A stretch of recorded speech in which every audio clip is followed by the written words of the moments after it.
There we go. So what is happening, everybody? Let me know if you can hear me.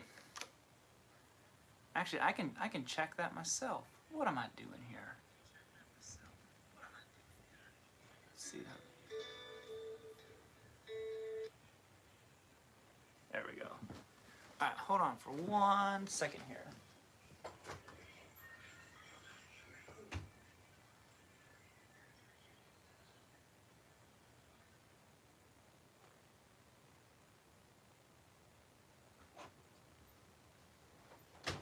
Okay. Son had something on his phone just like blaring. How's it going, everybody? Levels are good. Awesome. Everyone else who's there. Yep. Welcome, welcome, welcome. Oh, I went full Brett Pop on you guys there, didn't I?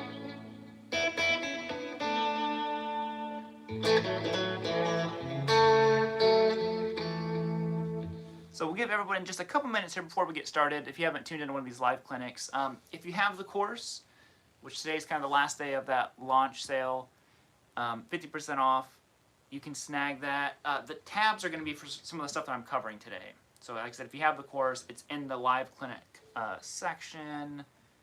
It's linked up top. It's linked everywhere. I'll post it kind of throughout the lesson as well, but we'll get going here in just a minute. Let me hop back out here real quick just to make sure my son knows to not have the phone set to stun.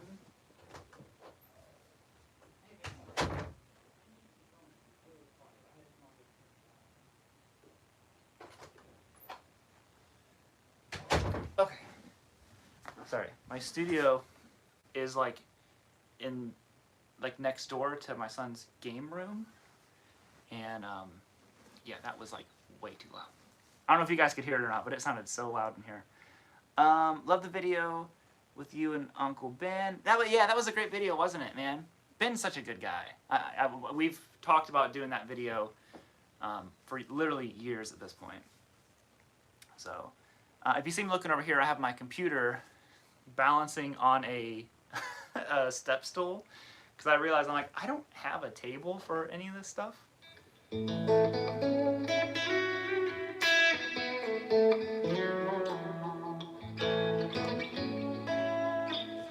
I'll try to look at the camera and read them too. It's just hard sometimes. It goes by pretty quick. So what time is it? It's 1:04.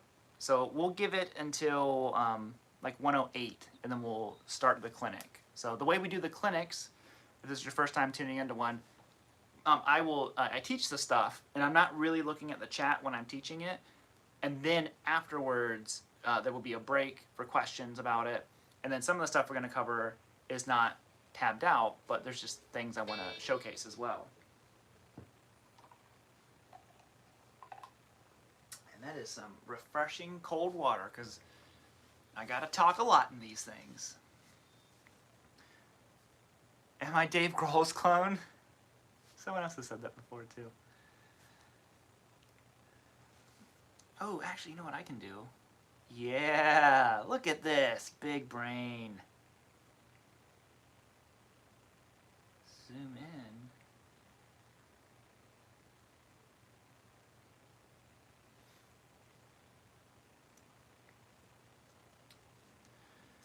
chord patterns are a must for worship music. Yeah, I mean, a lot of that stuff, especially like if you want like the real chimey kind of thing. And a cool thing to do is take any normal chord progression that you know. So you could know something simple as like G, E minor, and then, you know, A minor to D, but then play it with all these different inversions, and you might have.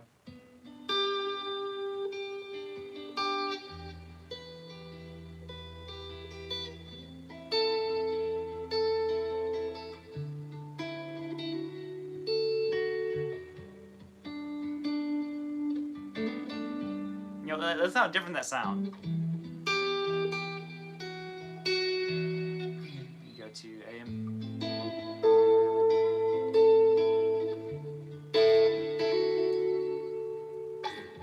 So I think that's the cool stuff when you learn how to do this, because listen how different that chord progression sounded. G, E minor, and A minor. It still sounds good, but to me, when you start going into, you know, the so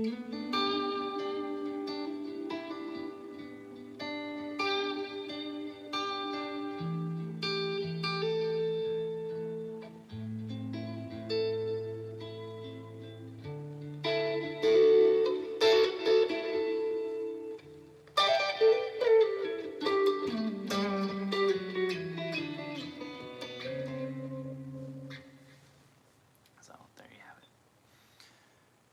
Do you have a degree in music? I do not. Nope. Very self-taught. Been around some amazing players and just tried to absorb as much of that as I can. But no degree in music or anything like that. I found similar to Alan Hines playing. Wow, that's an extreme compliment, John. I love Alan. I'm certainly not even in the stratosphere of someone like Alan, but that's a very kind thing to say. Loving the fretboard mobility course. Ooh, I like that. That was a fun one to make too. This course is going to keep that going. Thanks, brother. Yeah, you know what? It's funny because those two really work well together, simply because fretboard mobility was more scale based, and this is chordal, and they you can superimpose them on top of each other. This is completely unrelated and off topic, but would you ever do a video on hair care recommendations? Probably not. Lovely tone on that tele. Thank you very much. Hey, Sean. School of Hard Knocks. What time is it?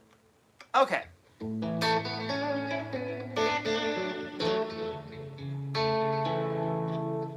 Really inspirational, man. Thanks for all the content. Hey, thank you guys. You guys, you know, are what inspires me to keep making the content. So it's hopefully it's a mutual kind of reciprocal thing. Is it weird that I have a flying V for the inversion chord? Not at all, man. That's awesome. It's like confusing McVitie style playing into your course. Yeah. I feel like the USX method Troy Grady is paying off. I'm not sure what that means. Oh, I can't scroll up. When's the 80s course going? Oh, dude. Okay, 80s course. You guys want to know when that's coming? This year.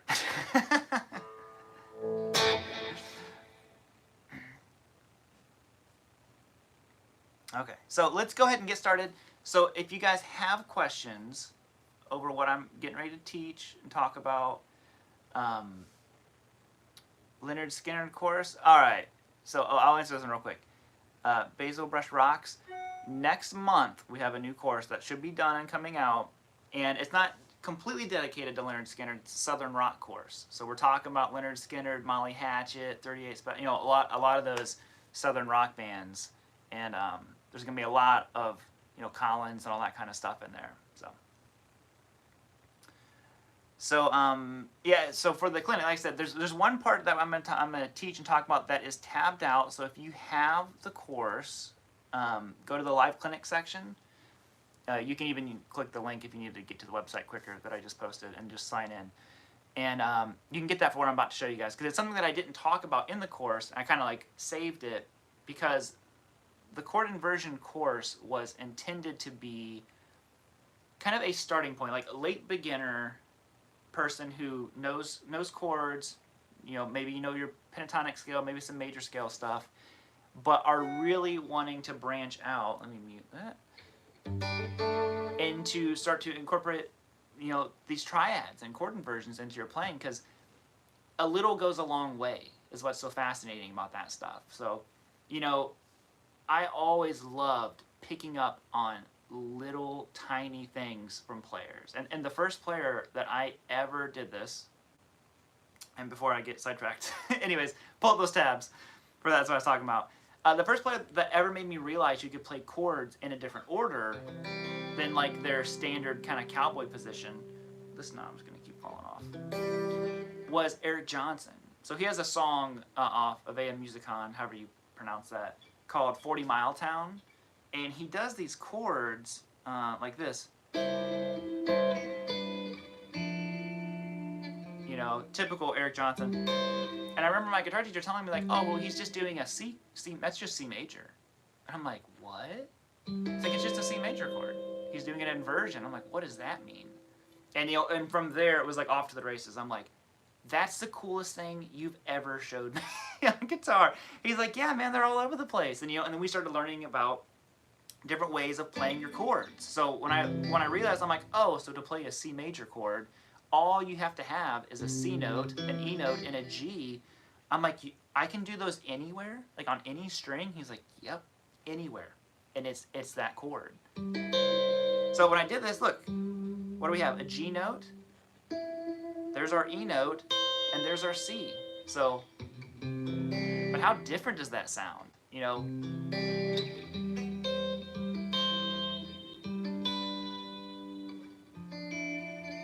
all over the place. Or think about like Trademark.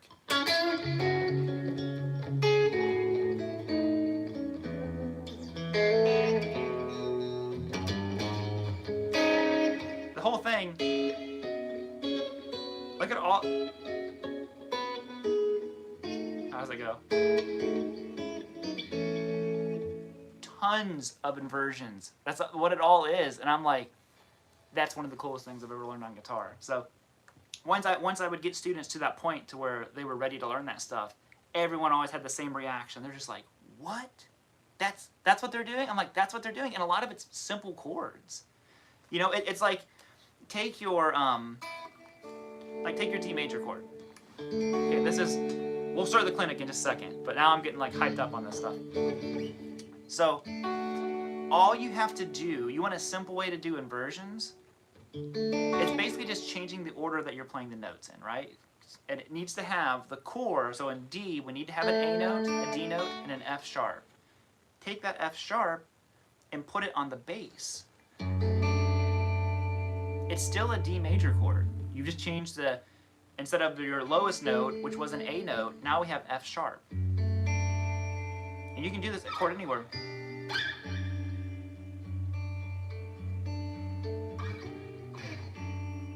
Boom, you just played an inversion. And now anywhere you knew those, like, you take that D chord shape. A lot of times when I do that, I like to do this version. And that's all it is. It's very simple chords, but you can hear the movement. Right there. And then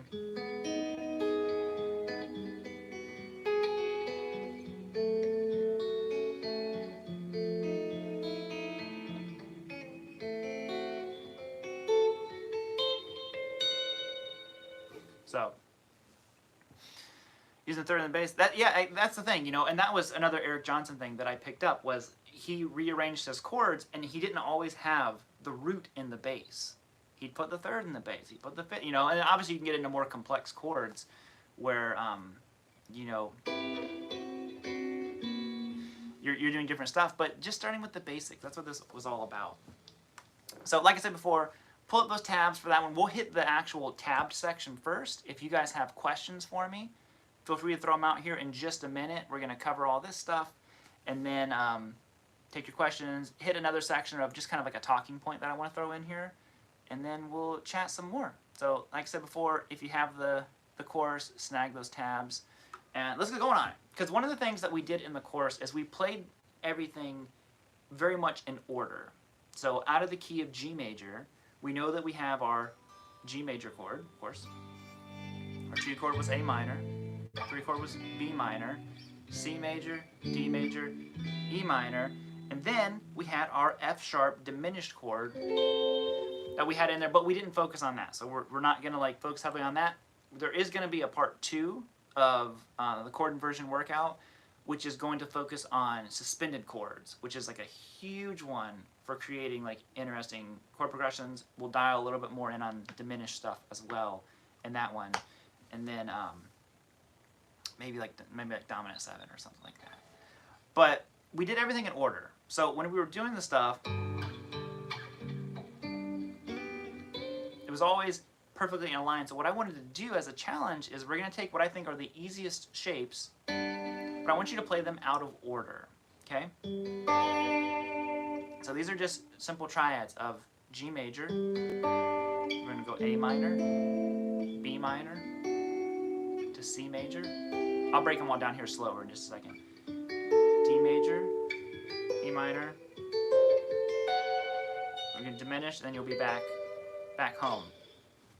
So what I want to do though is get out of the habit of playing them in order. So the first one was a G major triad. So you're going to play 5th fret on the D, 4th fret on the G, 3rd fret on the B. Now instead of just going to A minor, we're going to constantly jump up a shape and then go back. So play that one, and then right here. So we're going to go to B minor. So we're skipping the A this time, because we want to get our mind out of not always playing things in order. I think that's one of the biggest ways that you can kind of get boxed in, is always playing stuff in a very particular order. As soon as you get it under your fingers, as soon as you're comfortable with it, try to start branching out and rearranging the order immediately, because you want to break that habit, because it's very habit forming playing stuff in the same order all the time. And it's something you need to be like aware of that you're doing, which is sometimes hard to do. So we're doing the G major, and like I said, if you have questions, I will answer them here after I get done teaching this section. We're jumping all the way up to B minor. So you're going to go 9 on the D to 7 on the G, 7 on the B. So already there's a transition happening here, and it's pretty big too. You want to be light on your thumb. Don't really be cramming down your fingers and anchoring. Very light on my thumb. It's something that a lot of people I don't think talk about, is what your thumb needs to do to, just increase your mobility through this stuff. Now, there's a couple different things to include in this, the way that you're playing these. Now, as a challenge, you could mute them. You could play them with a slide. And what's challenging there is it's 2 different shapes, but you can hear how a slide is much more dramatic if I just played it.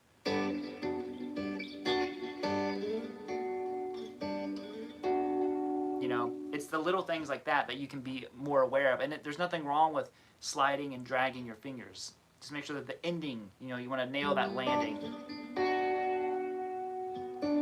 Hey, Arthur. Okay.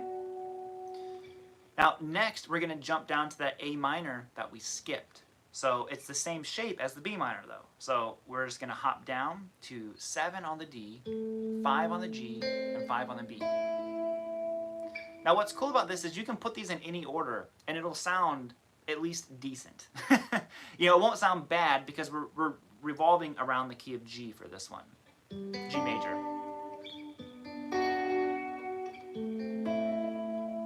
Now we've got that one. Now instead of going to B, we're going to skip it and go up to C now. And all we're trying to do is break the habit of playing the stuff in order. As you get better with it, you can become more and more dramatic with your changes.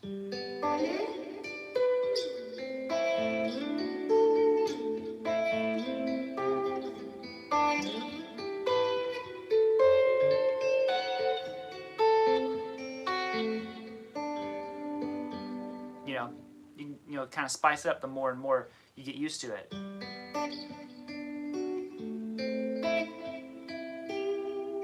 And I'm showing you this stuff in this very simple form. What I want you to do and kind of take from this and run with it is on all of those 3-string triad shapes that we did, do it with all of them. Okay, I chose this one because I'm gonna be honest, it's the easiest one on me to play.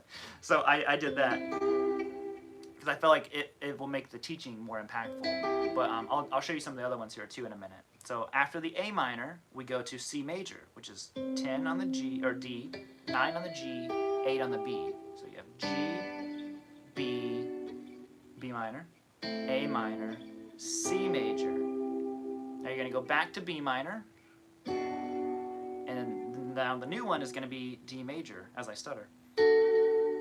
But what's nice is there's only 2 shapes involved here until we get to diminished. So this one's going to be 12, 11, 10 on the D, G, and B. And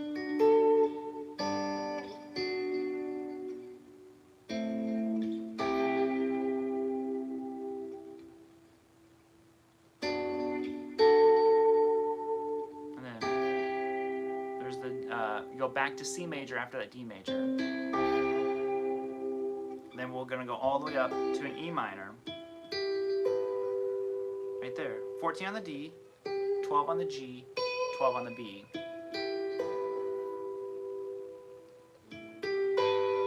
Okay, so.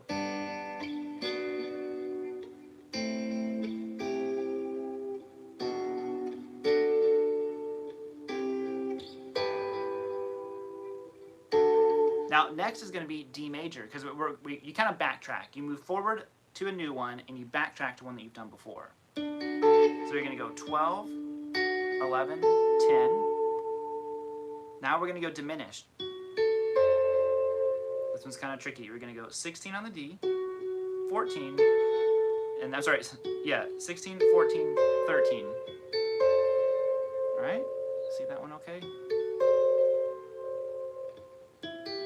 Then you have back to E minor, which is 14, 12, 12, and then you resolve it octave higher, and the one we already did was G major. Okay, so.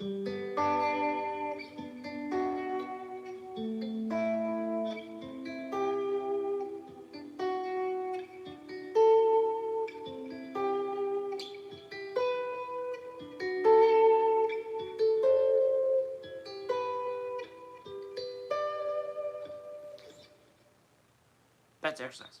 Boom. But you know, it's more complex when you try to start incorporating different things with it. Maybe you double pick.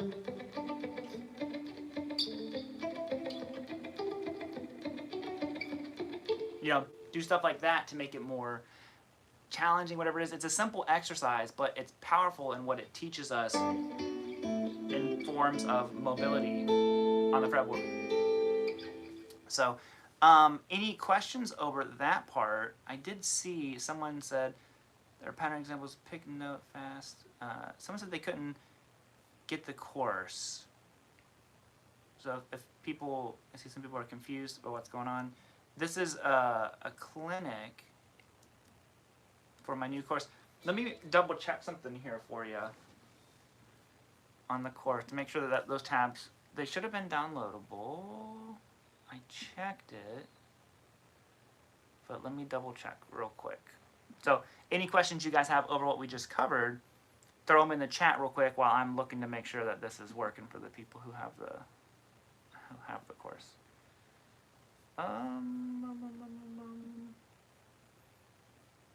Gotta go to page 2. Our course game keeps growing.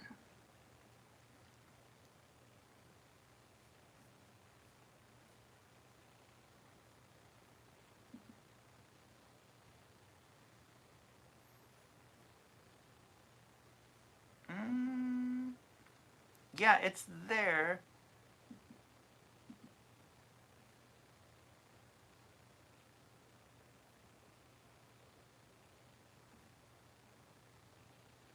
Yeah, your tabs are, you just scroll down on that. They are available.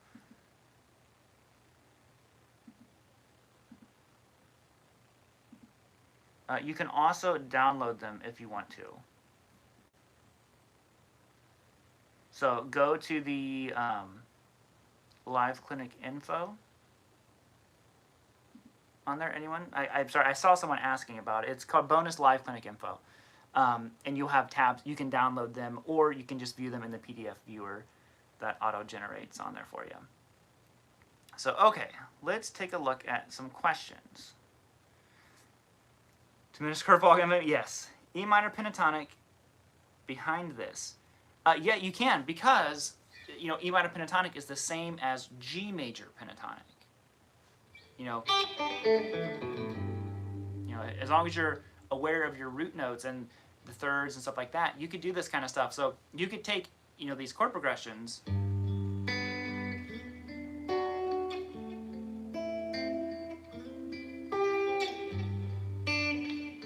and you could actually work on creating a progression and try to play little fills behind it.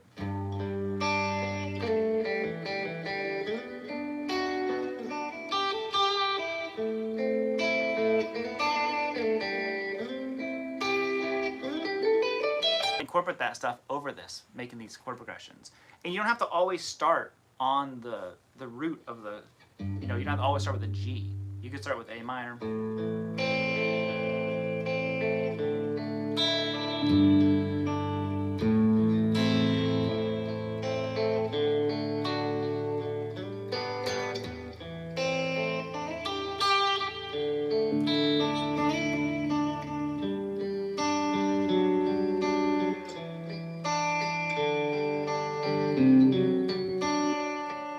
So on. It'd be like a 2-5-1. Link for the tabs are working for you? Okay, tabs are working. I have them. Awesome. Sounds really good with a bit of delay, folks. Yeah, it does. And that's the thing. That's where layering, and if anyone else is having questions or having trouble getting the tabs, please let me know. I want to make sure that we figure it out for everybody. Does live show get saved to your lesson site? Yes, John. So anyone who has the course, you can come back and view this live clinic whenever you want to. It is taken off of YouTube, so it's free for everyone live right now, and then after this, it goes in the archive of the of the course. So you guys with the course will be able to view it whenever you want to, if you want to review some of the stuff. So, like I mentioned before, this is kind of the way I wanted to show you because it's the easiest way to digest this stuff. So, seeing the whole chords being played. Thanks for showing these in both full chords and arpeggios. Oh yeah, no problem at all, Lisa. Absolutely. So, and if I missed any questions, throw them back in the chat. So we did them here, but as a challenge, try some of the other ways of playing your chords. So play your G major.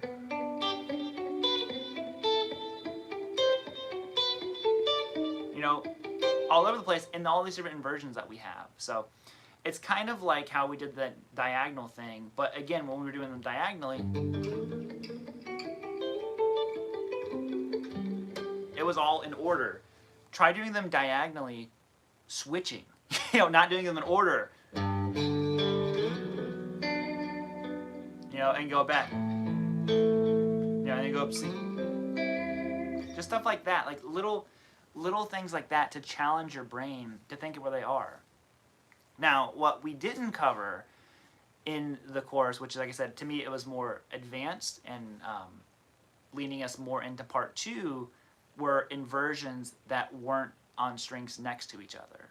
So that's a really, really fun thing that we will, like I said, it's going to be way more in part 2. And part 2 will probably come out sometime early next year. Because I feel like there's a lot here. There's a lot of good information to, put into your playing. We're going to do other workouts, like the arpeggio workout and different things like that. But, as a nice challenge to you, and this just helps you learn the fretboard and learn the notes that make up the chords. So take like a G major, for example. Okay, what are the notes? G, B, and then you have D. What's like the craziest combination you can come up with? And just pick a note of those 3 to start it off on. I'm like, all right, I'm going to start with G here. Okay, so we know we need G, B, and D. Okay, so I'm going to get a B here. Right here. Like, what a cool way to play a G major chord. And once you have that knowledge, it just changes the way that you're gonna write music, you're gonna play music. It changes the way you hear it. Like you start hearing this stuff. So instead of playing G major down here, which can sound kind of cool, or maybe that's like the layer, you know,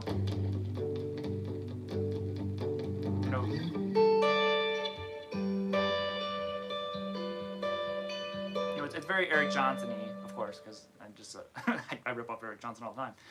But you know, you have this, and it's like, okay, it was kind of like in the solo, in the song that I did. I played the D major chord, but I did it all on one string. You know, it just gets you thinking of stuff like that. So, and hey, Andy, hope Nashville's treating you well. Dude, Nashville has been incredible. So we absolutely love it here. I'm reminded daily why this was like a good decision. I was just having, you know, dinner with a bunch of friends the other night, and I was just like, man, this is it. Like this is the place to be, just around so many friends and everything. Let's see. Stormworking says, do you mostly use triads on their set of strings, 2, 3, 4, or are you inclined to use them anywhere on the neck? Yeah, anywhere on the neck. That's kind of what I was just showcasing. Because think about it like this: if I'm playing a G triad, like here, look, I'm starting on the A, going to the B, and then going to the high E string. Okay, so I'm still playing that, but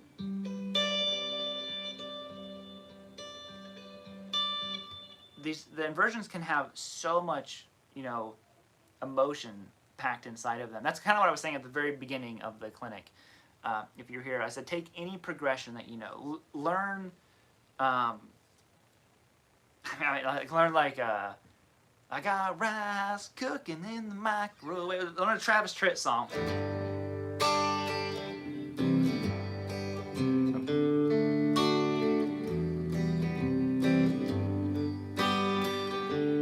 You know, whatever it is, and just try to play the chords in different ways. You know, I got rice cooking in the microwave. You know, it doesn't really work because that's kind of meant to be that cowboy chord version. But you know, you could sit there and have fun with the chords and just be like, well, how would it sound if I like did this whole different like you know, imagination of, or maybe like it's this, you know, like that's a G major chord right there. I got my G, my D, and my B.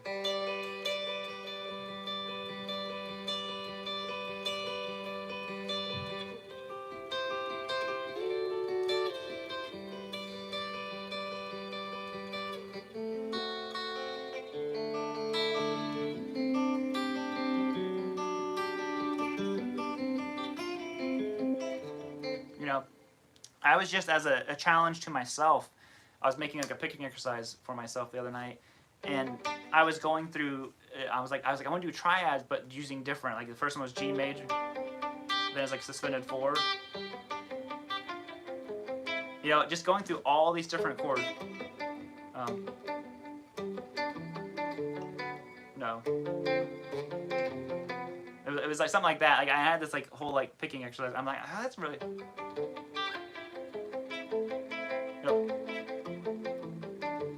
You know, it was that, and like I said, and all it is these chords.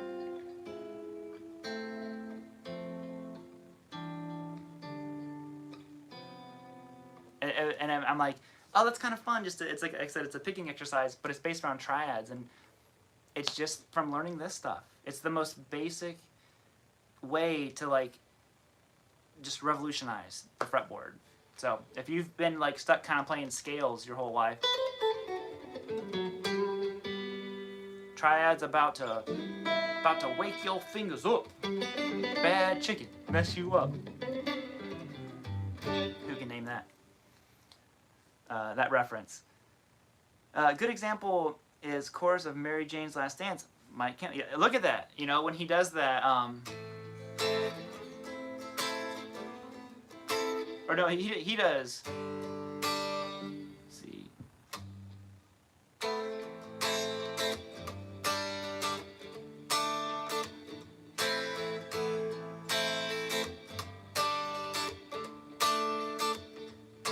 What is it? Last.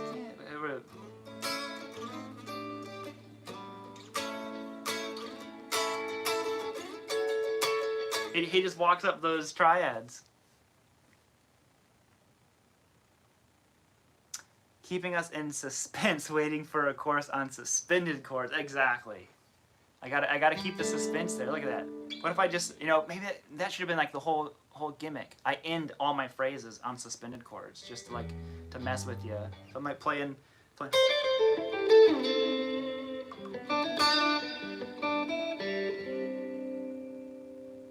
And never resolve it. Everything is always just, oh, hold on, let me just go through.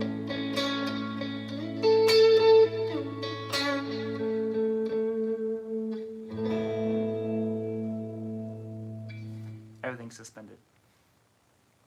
Kramer, bad chicken. You got it. Mike Campbell is the man. Dude, Mike is the man.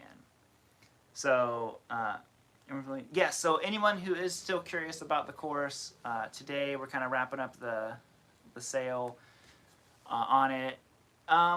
It'll be on sale again at some point. So if you can't get it this time, it's not like the end of the world. It probably will not be back again. Kind of looking at the calendar, me and Steve, who I do all this stuff with, I think the year is pretty much booked with this kind of stuff. And this one probably won't be back on sale again until sometime middle of next year, maybe.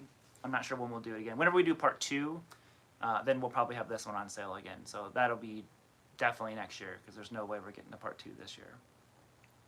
Even the cat saying, Mike Campbell is underrated. He is still underrated. Great course. Hey, thank you, Jason. Yeah, and just to anyone out there who got the course, thank you so much. We really appreciate it. It was one that I was like, I think it's a good course. I was a little nervous about it because it's it's a little bit more theory, a little bit more down that rabbit hole, and I'm like, I hope it does good. But you guys have really supported it, so thank you very much for that. And yeah, hopefully you dug the clinic. So, any other questions? I think we'll kind of wrap up. If you have other questions about chord version triads, throw them out there. But we'll go for another, I don't know, 20 minutes or so, if my phone will let me. Last time, or like 2 clinics ago, my phone just randomly shut off. So if it shut off this time, at least I got to tell you guys thank you. So we're a bunch of sponges. Added course, been long since logged in. Added course, been so long since logged in. Oh, there you go, man.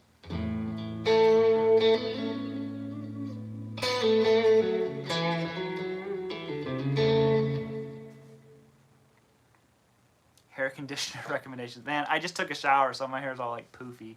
I need to get it. You want to talk hair for a second? I need to get it cut. It's too long right now. It's driving me crazy. But I will buy any course you make in your. I'm your retirement plan. I love it, man. And I seriously do appreciate that. Are you more likely to use certain groups of 3 strings over others when playing? Yeah, that's a good question, Storm.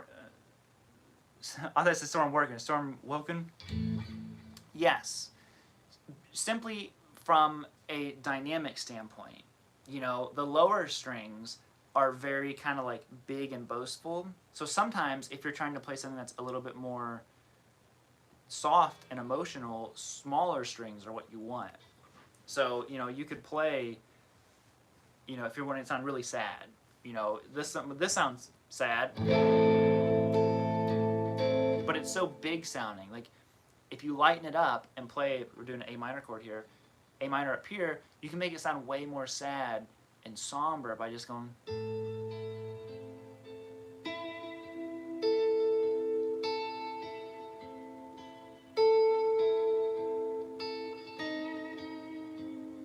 Which I wouldn't have had the same effect, or I guess it's just a different effect. So it depends on what you're going for. As soon as I played, I'm like, that sounds pretty sad.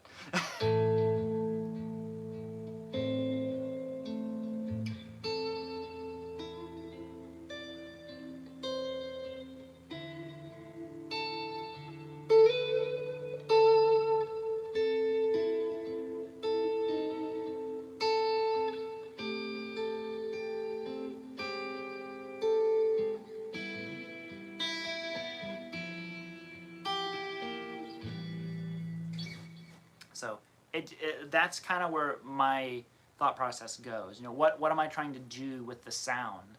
Or if it's like soloing, like, you know, we're talking more rhythm stuff at this point, but soloing, it's kind of everywhere. Sometimes you want to like lead into a part.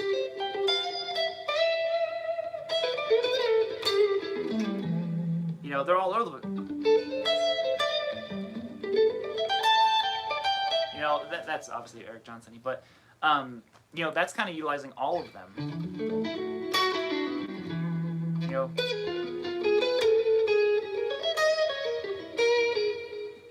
so it's like I said, it's totally based on the mood of what's going on. You know, if you're writing something that's like real goofy and funky, maybe you're like, you know,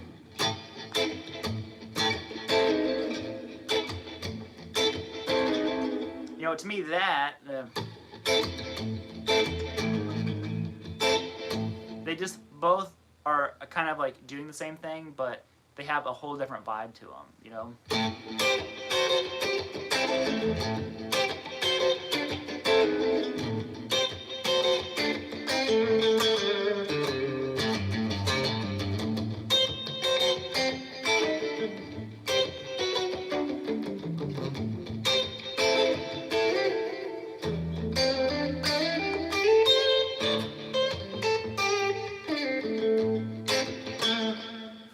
So, what's your preferred way to fret the F sharp diminished? Well, it depends on which one you're doing. I mean,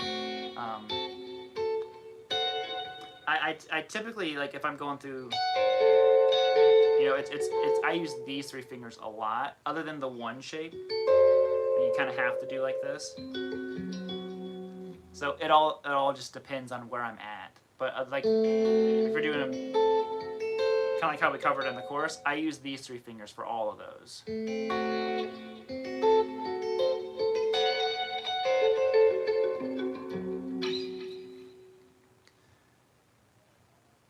But enjoying the chorus, you are primarily visualizing the positions on the roots, then applying the shape or major. Yeah, that's kind of a part of it, Jason. A lot of times I do, because I am typically like I'm more shape based. And I think that comes from being a like scalier player first in the 3-note per string kind of domain. A lot of times I'm envisioning where the root is, or the third. You know, those are the two notes I really look for, and then it kind of fills in the blank around it. So, you know, I know, like, if I'm doing like the G major shape on the high E string, if that's my G, I know that this shape is always major. If I do a minor, I know that's always minor. If I do diminished, I know it's always diminished, you know, and that's just based around that root note. So a lot of the stuff, it is based around me knowing where my root is. So I'm playing that root on the B, I know that that's my shape. And it works for all the stuff, you know, like I said, you know, you can get way more into your major sevens, or, you know, whatever kind of chords you want to do with them.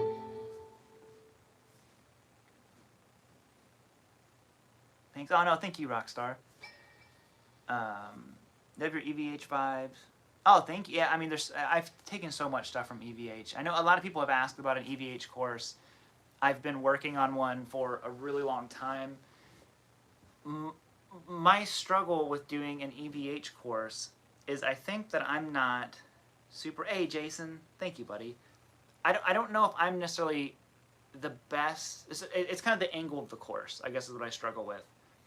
I'm not the best at copying Eddie. I loved taking stuff from Eddie. Even though he's my favorite guitarist, I think overall my playing doesn't showcase like a lot of that immediate, you know, EVH-ness all the time, even though it's always there. Like, I can see it because I remember, like, oh yeah, I stole that from Eddie. I stole that from Eddie. I stole that, you know. It's very obvious. And maybe it's more obvious than what I think.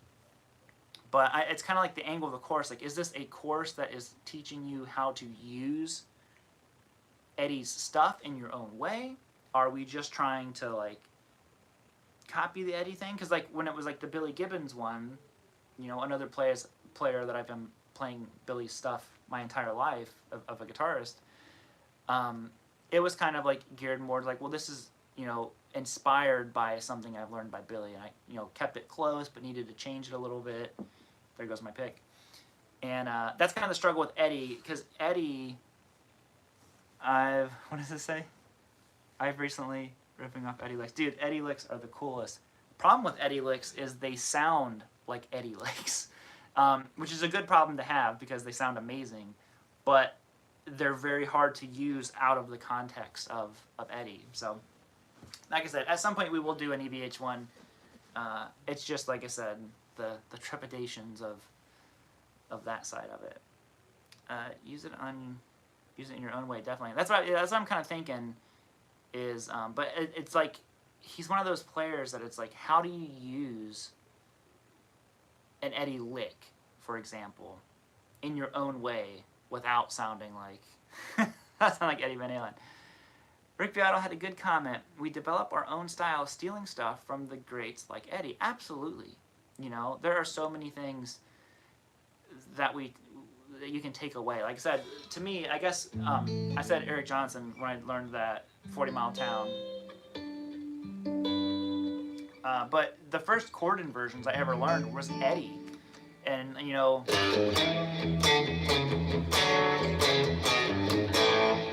Feel Your Love Tonight goes to the A, G, which I had no clue that was a D. When I was a kid, I just knew, I'm like, that sounds cool. And then of course, you learn, like, Drop Dead Late.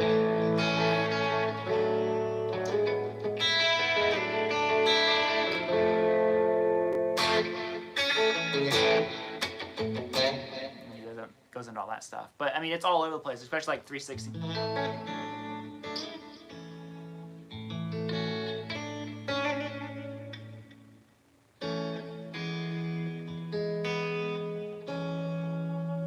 And so on. But there's just so many cool things, you know. Do you guys do this? Like, when I would learn stuff from players, I would start learning a song or riff or lick, whatever it is, and there would always come a moment, and it's probably why I don't really know how to play stuff note for note very well, where I would learn something that I just thought was so cool. I'm like, whoa, that's so cool. I would immediately deviate from learning the song and just kind of start doing your own thing with it. So it was like, ADD kicking in, but it was like whenever I learned because I don't know the rest of the chords to that Eric Johnson song.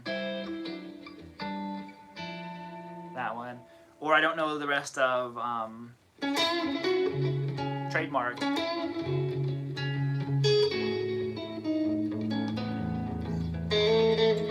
just remember I learned and I thought that was really cool. Oh. And then it does the... I've never watched how Eric plays that. Maybe he doesn't move his hand at all. Because you could go... Is that how that would work? No. Yeah, I don't know if he shifts. I think I'm moving my hand too much. He probably doesn't shift. Was there a live clinic for the Billy Gibbons course? I have the course, but there's no link. Oh, that's a good question. Did we do one for that one? I will have to check and see. I know that was one that got postponed. I think I had COVID during that one. I'll have to look and see. If I didn't, then we need to do one. First real solo I learned was from the Beatles, Let It Be. That's a great one. Do that all the time. Yeah. So I constantly do that.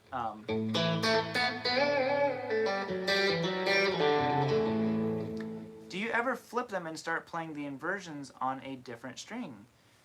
Yeah, you can play them all over the place. Do you mean like just like move the shape up? Because that completely changes everything.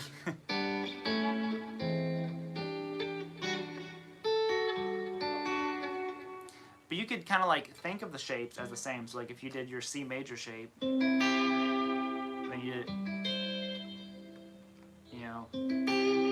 because you're still playing the same notes, but look how you've changed it. You were playing C, and then E, and then G. Now you're playing G, E, and then C. And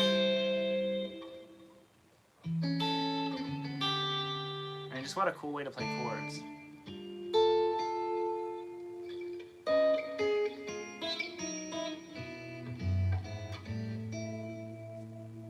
It's so cool.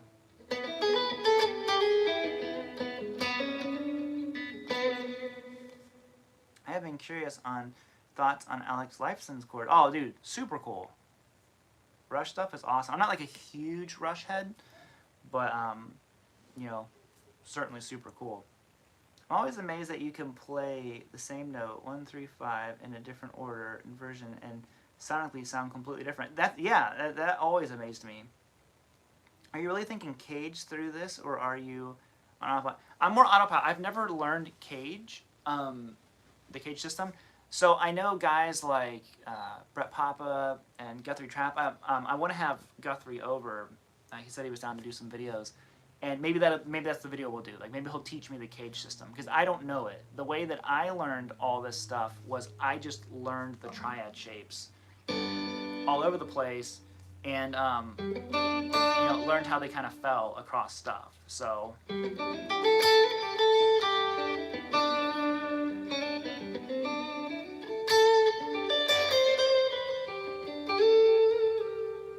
You know, and I kind of like, I layered them over the scale. So it's one of those things. Who knows what the right way to do it is. I just know what kind of worked for me with that kind of stuff. And that was taking, you know, these triad shapes that I knew, but not playing them just like that.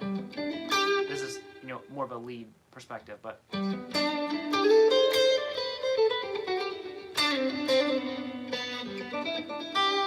You know, playing like that. Again, kind of going back to the Eric Johnson thing. He was the first person who I really saw. Like I could see what he was doing. This is a little bit later on, and I'm like, oh, he's just outlining a chord. You know, when he would do that kind of stuff, like it's all pen. But if you look at what he's doing, in its basic form, that's a G major right there.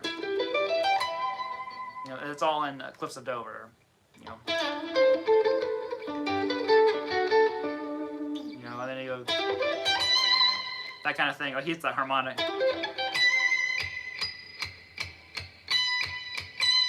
I can never do it.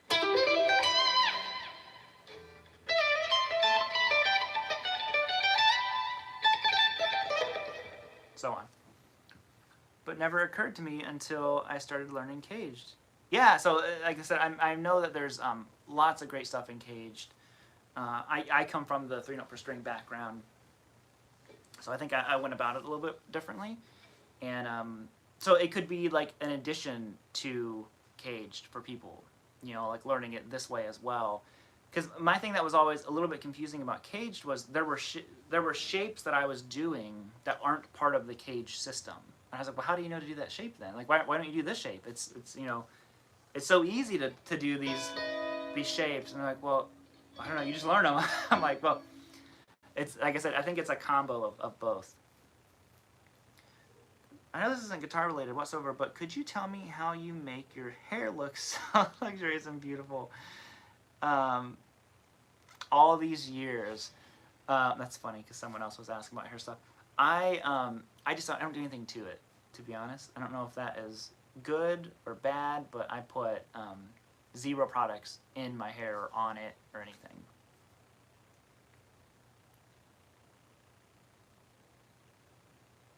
Hey Robert, how do you? Oh, jeez, look, get this guy out of here. I tried giving you like hair care tips the other night. So Uncle Larry, that's who you guys need to be talking to about chords. So anyways, any other questions over those triad inversions?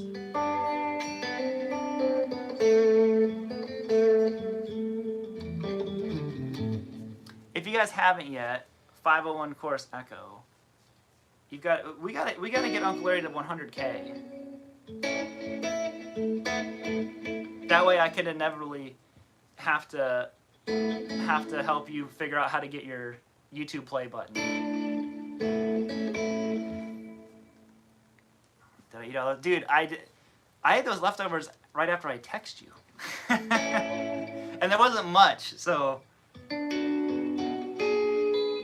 we make that just like a usual thing? I don't even know, like do we keep the restaurant like a total secret? Like I don't need like, do you keep it like on the down low?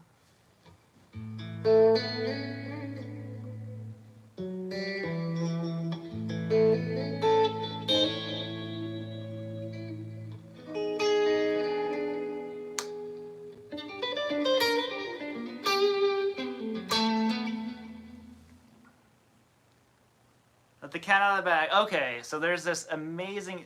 I'll tell you that we will be doing a 500K giveaway as well. So there's this amazing restaurant that Tom told me about as soon as we moved down here. He's like, you got to go to this place, Cafe Rocca, or my GPS calls it Reka, Cafe Reka, Cafe Rocca. And since he told me about it, what was funny is people kept mentioning it when I was talking to Don Carr at Sweetwater. The first thing he said, he's like, dude, you got to go to this place called Cafe Rocca. And then we like, you know, and everyone's like, you know, Ricky Scott, like everybody like wants to go to Cafe Rocca, and it was phenomenal. So I want to go back and get the lamb though. The chicken was really good, but I want to go back and get the lamb.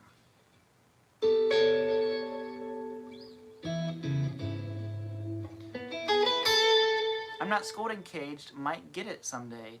Yeah, like I said, I'm gonna see if Guthrie or Brett or someone will show me Cage, because I've never learned the Cage system. I don't know it.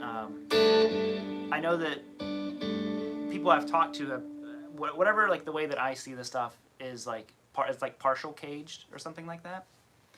So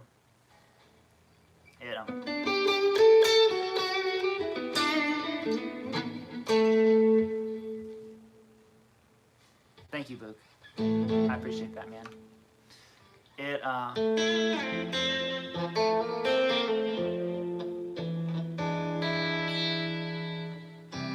Simple start with open C chord. Yeah, just take. If anybody's trying to get into the chord inversion stuff, take 3 chords. Take 1 chord that you know really well. So odds are you know how to play a G major. Okay. Take the notes of G major, and how many different ways can you play to make a G major, you know, and then start branching out, like have the strings that aren't next to each other right there, you know, that kind of stuff. Then start with C, you know, like that's what I was talking about, the Eric Johnson stuff. Like what a cool way to play a C chord. You know, there's so many cool things out there with that. Does that guitar have an ebony? No, it's rosewood. It's rosewood. So this is the one I'm actually, I got to talk to the guys at Glazier, but I want to put a G bender in here. So I can just go full on country on you guys.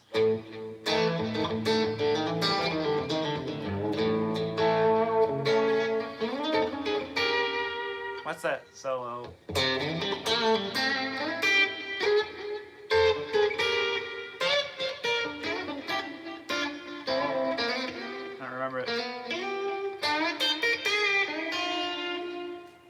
Classic Brent Mason. There's a video of John Mayer trying to explain Cage. That's pretty good. Yeah, I'll have to look it up, man. John's got lots of cool stuff.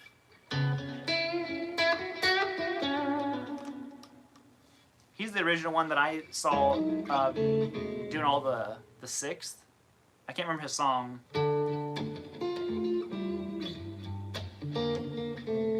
However it goes, but I was like, oh, that's really, really cool. And that came out when I was a kid, but as soon as I did, I'm like, I want to do that everywhere, you know.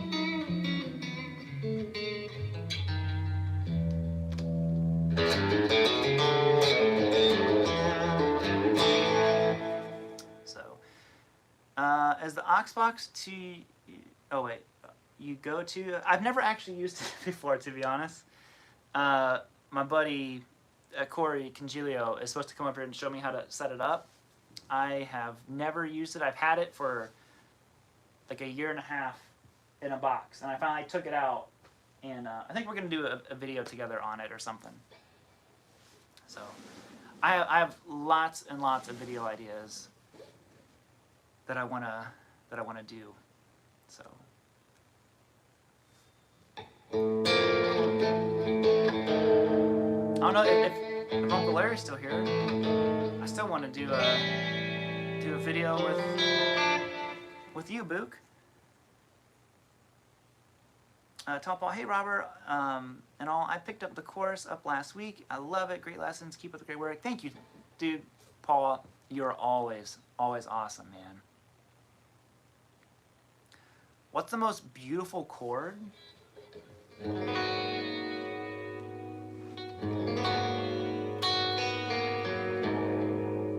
Right there. You tell me what it is. Listen to it. So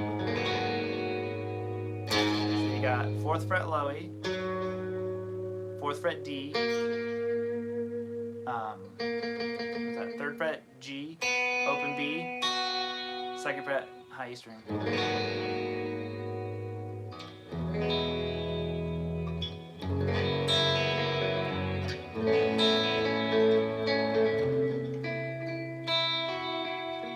Oh, come on. I was looking at the chat trying to play the chord. Oh,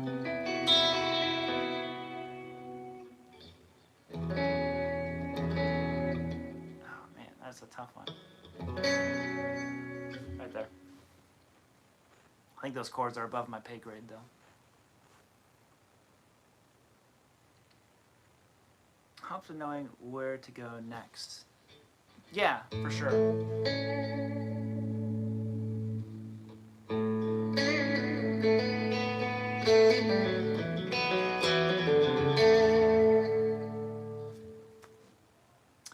Hey, Ryan.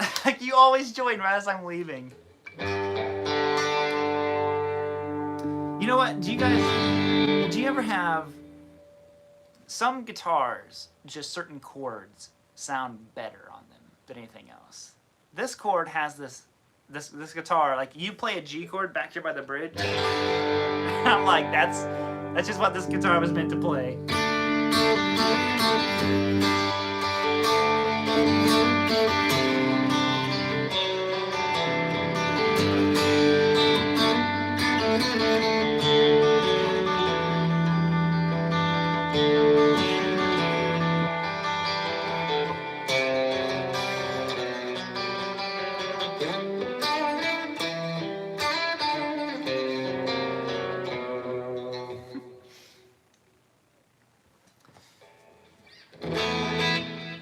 So there's too many chords out there.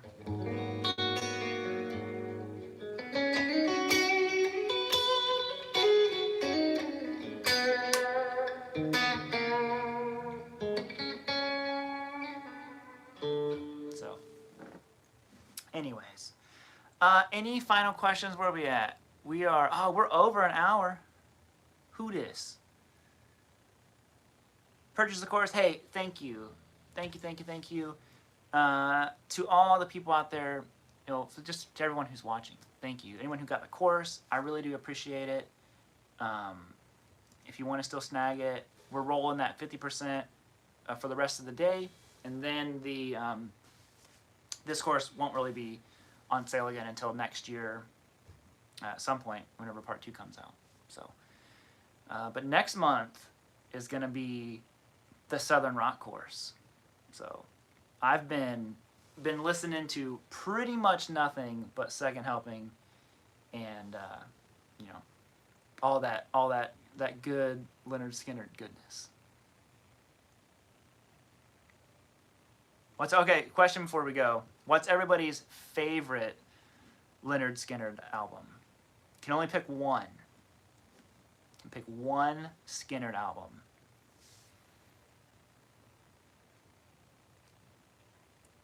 Pre-plane crash.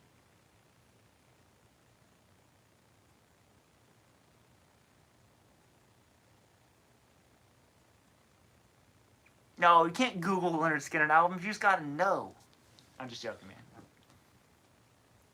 Pronounced is awfully good.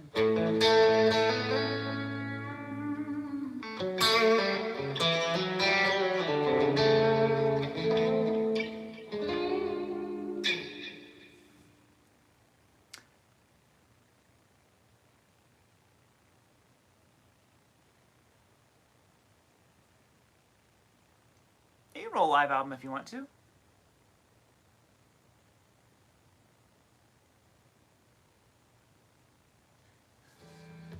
See, Paul, I knew we were on the same wavelength. Pronounced and second helping are awfully good.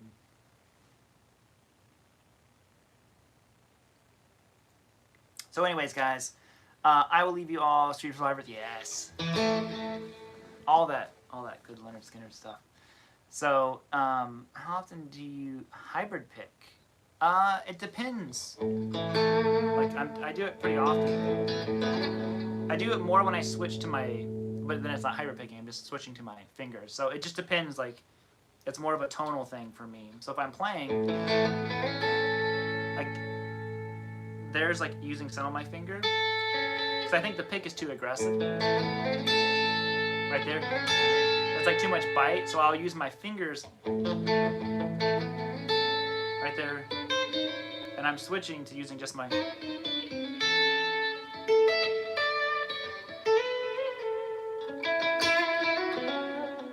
So it's constantly just switching back and forth between the two.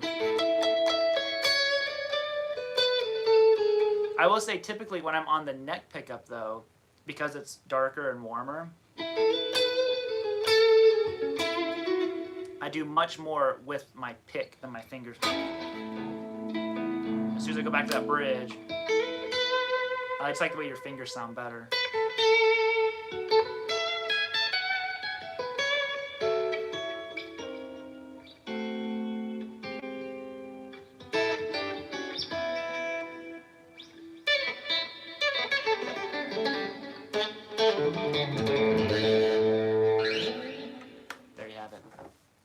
Alright guys, I'm going to bounce on out here. I think I've played enough wrong notes for you guys here today. And then, we'll be back at it next week. So, thank you all for tuning in. Sorry, I know I keep looking over here.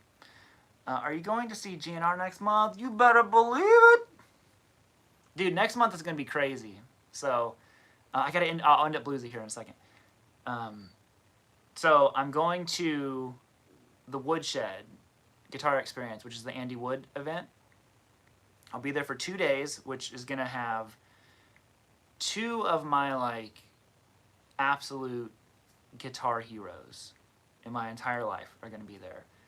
And I can't wait to if you don't know what the Woodshed Experience is, Andy is actually sponsoring a video and stuff like that. He gave me, like, a code for if someone joins and uses the code, we get, like, a kickback or something like that. But, I thought, like, you don't even have to do that. I'll just do it anyways, just because I think it's such a cool event. But Eric Johnson's gonna be there. I mean, he's like top 3 for me. And then Brent Mason, who is another kind of like, I mean, I grew up on country music before I listened to rock music. All that 90s, Tim McGraw, Dwight Yoakam, Montgomery Gentry. Tim McGraw, I don't know if he did too much Kenny Chesney stuff. I don't know. Brooks and Dunn. And then, of course, all the Alan Jackson stuff. I mean, that's all Brent Mason. I think Greenberg is on there too. Kenny Greenberg's on a lot of that stuff. And then Huff probably has a few solos in there. But you can usually tell when it's Brent. But there's just so much stuff I've taken from Brent Mason. So I think it's cool. They do seminars and all kinds of stuff there. So anyways, I'll be there for 2 days doing that. And then me and my buddy Derek, who will be there, are leaving and going to see Guns. So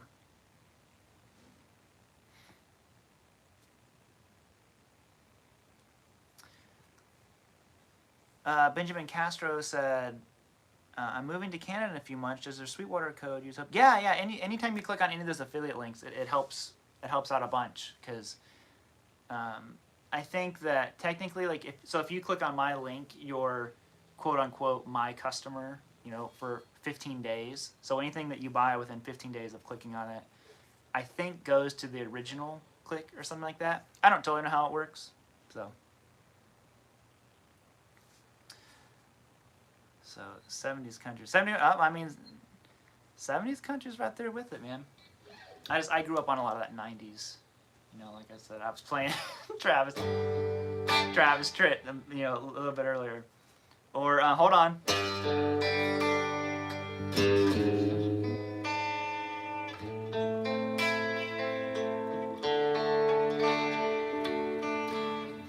don't actually know how to play that song. I just know it goes that diminished chord. I'm always like, all right, that's cool. So anyways, we're going to end it bluesy. Live style, which apparently goes like this.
There you go. Alright, later guys. Thank you all so much and have a good weekend. Wow, this is like the worst tripod ever. Nope, I had this terrible tripod. Later guys.